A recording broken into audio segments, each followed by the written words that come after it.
Yes, students, we are just continuing our previous chapter, which is measures of central tendency.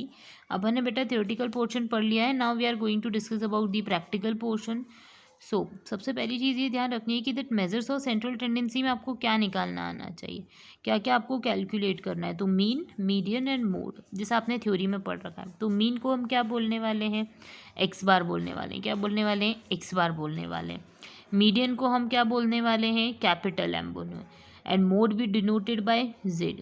ठीक है. अब होता क्या है, तो मीन जो होता है वो काम करता है किसके ऊपर, ऑल ऑफ ऑब्जर्वेशन. सारे ऑब्जर्वेशन में आपको एक कॉमन फिगर निकलता है विच वुड बी और मीन. यानी कॉमन फिगर यानी कि एक ऐसा नंबर या एक ऐसा अमाउंट आपके पास आएगा जो आपको इन्फॉर्मेशन देगा अबाउट योर होल यूनिट. सारी यूनिट के बारे में एक स्पेसिफिक इन्फॉर्मेशन मिल जाएगी. Next would be the middle term. तो मिडिल टर्म क्या होता है, सॉरी मीडियन के बारे में. तो मीडियन क्या होता है, तो median is the middle term of the item. जैसा मैंने आपको कहा था that you have to arrange your data in a way so that you can easily get the position at the mid of the series. ये होता है. Next would be your mode. तो mode को अपन z से denote करते हैं. It would be explained as maximum frequency. इसका अब हम कैसे एक्सप्लेनेशन देखते हैं, तो इसका मतलब ये होता है कि जो भी डेटा मैक्सिमम फ्रीक्वेंसी शो कर रहा है तो वो हमारे लिए क्या बन जाता है, मोड.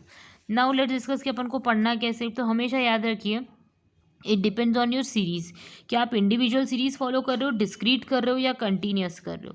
ठीक है. मतलब आपको पता है सीरीज़ तो 3 टाइप की होती है. तो अब आप देखोगे, आप इंडिविजुअल सीरीज़ से एवरेज भी निकालोगे यानी एक्स बार भी निकालना सीखोगे, मीडियन भी सीखोगे और मोड भी सीखोगे. वैसे ही डिस्क्रीट सीरीज से भी आप क्या करोगे, एक्स बार निकालोगे, मीडियन निकालोगे, मोड निकालोगे. वैसे ही कंटिन्यूस सीरीज में एक्स बार, ठीक है, मीडियन और मोड. यानी कि अपन को कम से कम ये सब सीखना है. इसके साथ दूसरी चीज़ ये ध्यान रखनी है कि हर सीरीज़ के अंदर 2 मेथड है.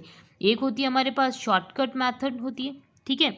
एक होती है शॉर्टकट मेथड यानी कि उसके अंदर आपको पता पड़ेगा कि शॉर्ट तरीके से कैसे निकालते हो. और एक होती है डिटेल्ड मेथड. तो हर क्वेश्चन में हम दोनों मेथड सीखेंगे. तो डिस्कस करते हैं अपना question. So let's discuss question number 1.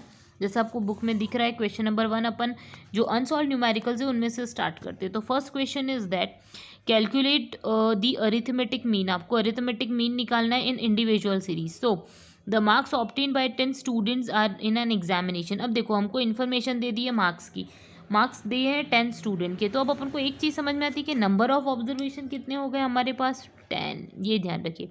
और एवरेज यानी मीन हमको निकालना है. तो फॉर्मूला क्या बन जाएगा, X bar is equals to summation of X divided by N. यानी जो भी आप ऑब्जर्वेशन ले रहे हो उन सबका टोटल और उसको कैसे डिवाइड कर दो, नंबर से. तो क्या दिया है क्वेश्चन में, हमको इन्फॉर्मेशन दी. एक बच्चे के नंबर है 80, नेक्स्ट के 66, फिर 68, फिर 101, 105, 107, 119, 125, 139 और 130 ऐसे नंबर्स दे दिए. अब अपन को क्या निकालना है, एक्स बार. तो formula for x bar is, total बोलो या सम बोलो एक ही बात है, आपको जो ठीक लगता हो आप बोल सकते हो. मैंने इसलिए स्लैश लगाया है, ठीक है. स्लैश मतलब डिवाइड मत समझ जाना. Total of observation divided by number of observation. यानी हमारा फॉर्मूला ये बन जाता है कि जो भी ऑब्जर्वेशन है उनको टोटल कर लो, डिवाइड कैसे कर दो, नंबर ऑफ ऑब्जर्वेशन. तो फॉर्मूले के अंदर रख देते हैं value. Total of observation means all the amount which you are going to take under your observation. आपको किसके ऊपर काम करना है, तो you have to do work on all of them. तो अपन देख लेते हैं टोटल ऑफ ऑब्जर्वेशन कितना हो जाता है हमारे पास. 80, 66, 68 पूरा 139 तक टोटल करते हैं तो कितना आ जाता है, आप करेंगे तो 1040. And number of observation are, तो काउंट कर लेते हैं 1 2 3 4 5 6 7 8 9 10. यानी अपन को डिवाइड कैसे करना है, 10 से. तो what we get 1040 divided by 10. Ultimately answer हमारे पास आ जाता है 104 which is our arithmetic mean.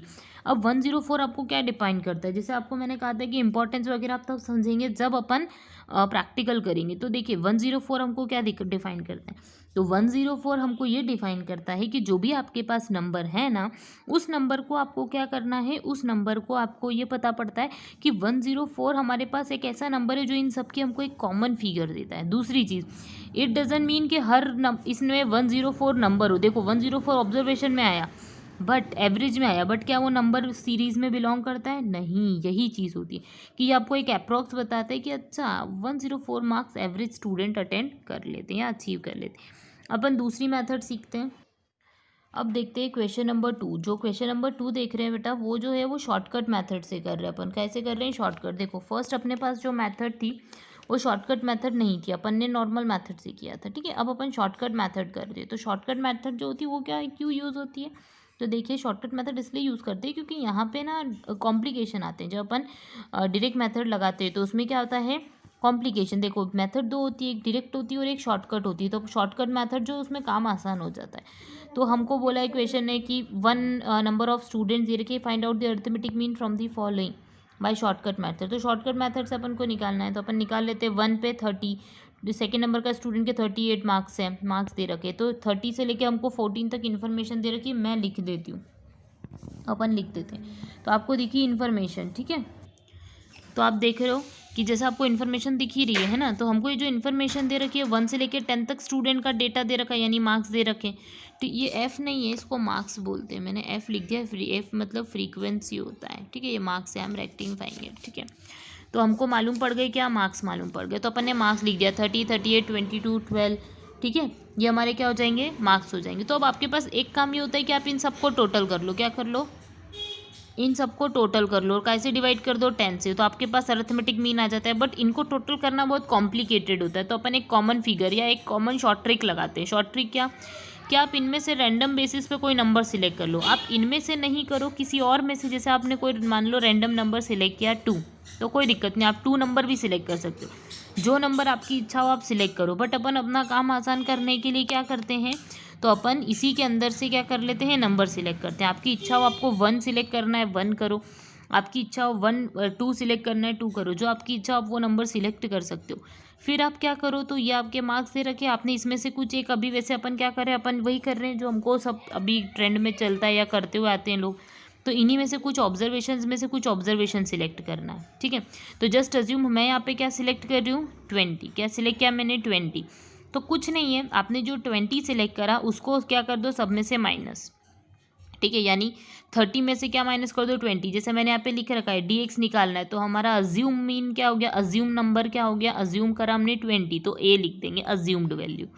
तो अज्यूम वैल्यूज 20, तो 30 में से 20 माइनस किया 10, 38 में से 20 माइनस किया तो 18, 22 में से 20 माइनस किया तो 2। आप समझ रहे हैं ना ये चीज़।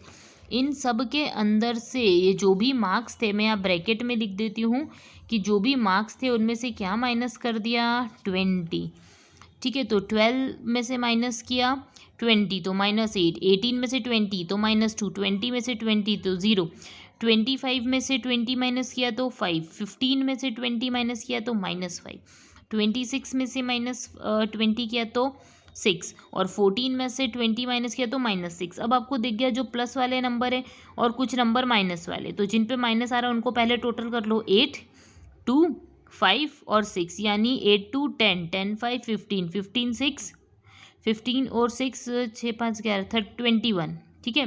तो हमारे पास माइनस में कितना आया, 21। अब अपन इन सबका टोटल निकाल लेंगे, समेशन निकालें।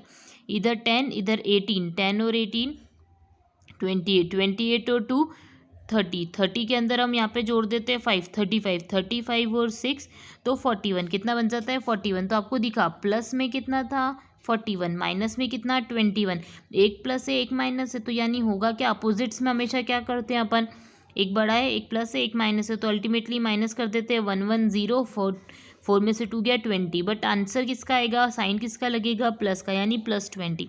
तो समेशन ऑफ dx कितना बन जाता है, 20 बन जाता है। और n हमारे पास कितना है, तो याद रखिए n नंबर ऑफ ऑब्जर्वेशन 10, तो फॉर्मूला क्या बन जाएगा, x bar is equals to a, यानी assumed value plus summation of dx upon में n। ये मैंने ई नहीं लिखा है, समेशन लिखा है, समझ जाना।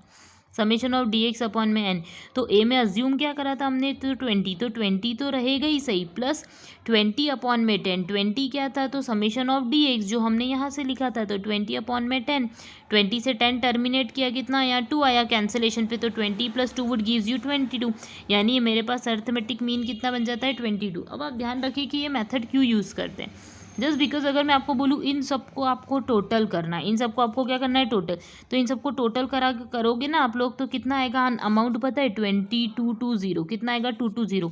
अगर आप इन मार्क्स को टोटल करोगे तो ये थोड़ा सा टाइम कंज्यूमिंग होता है।